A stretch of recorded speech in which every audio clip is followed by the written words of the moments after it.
POP Ganesh मूर्तींवरील बंदी उठवत मुंबई उच्च न्यायालयानं मूर्तिकारांना मोठा दिलासा दिलाय। पीओपी गणेश मूर्तींना मुंबई हायकोर्टानं परवानगी दिली, मात्र पीओपी गणेश मूर्तींचं विसर्जन हे कृत्रिम तलावामध्येच करावं लागणार आहे असा निर्णय देखील कोर्टानं दिलेला आहे।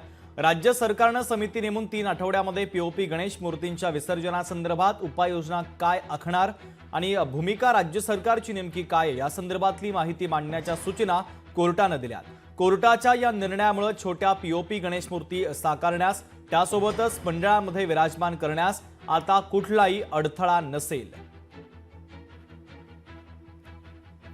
दरम्यान पीओपी मूर्तींवर हायकोर्टानं नेमकं काय म्हटलंय आपण ग्राफिक्सच्या माध्यमातून एकदा पाहूयात। कोणत्याही परिस्थितीमध्ये नैसर्गिक जलसाठ्यांमध्ये पीओपी मूर्तींचे विसर्जन करण्यास परवानगी देणार नाही। पीओपी मूर्ती तयार करता येतील, परंतु नैसर्गिक जलसाठ्यामध्येच विसर्जित करता येणार नाही। पीओपी मूर्ती फक्त कृत्रिम जलसाठ्यामध्येच विसर्जित कराव्या लागतील।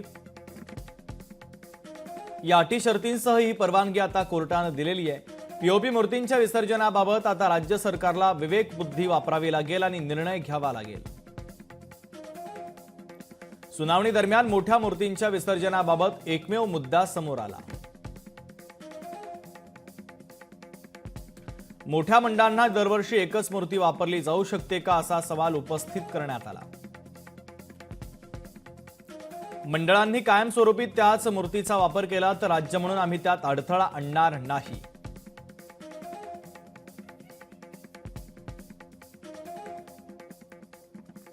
शासनाला माझी एकच विनंती आहे की त्यांनी एक दिवसाच्या करता पर्यावरणवादी न होता 12 महिने ह्या नदींच्याकडे लक्ष दिलं पाहिजे। कारण ही नदी ज्या आहेत त्या कोल्हापूरकरांच्या जीवन वाहिनी आहे आणि शासनाला मी एकच विनंती करतो की जसं त्यांनी आज हा निर्णय घेतला आहे तसंच त्यांनी या निर्णयावर जर राहायचं असेल तर पूर्ण प्रदूषण बंद करणे आणि मग या बाकीच्या निर्णयावर येणे।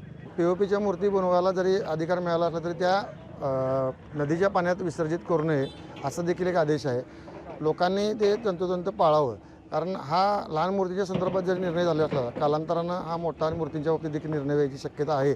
परंतु ह्याचं विसर्जन करताना आपण सामाजिक भान ठेवून आणि पर्यावरणाचं भान ठेवून हे नदीपात्रातनं विसर्जित करता कृत्रिम कुंडात करावं। लोकशाही मराठी ऐका, पहा, जागरूक रहा।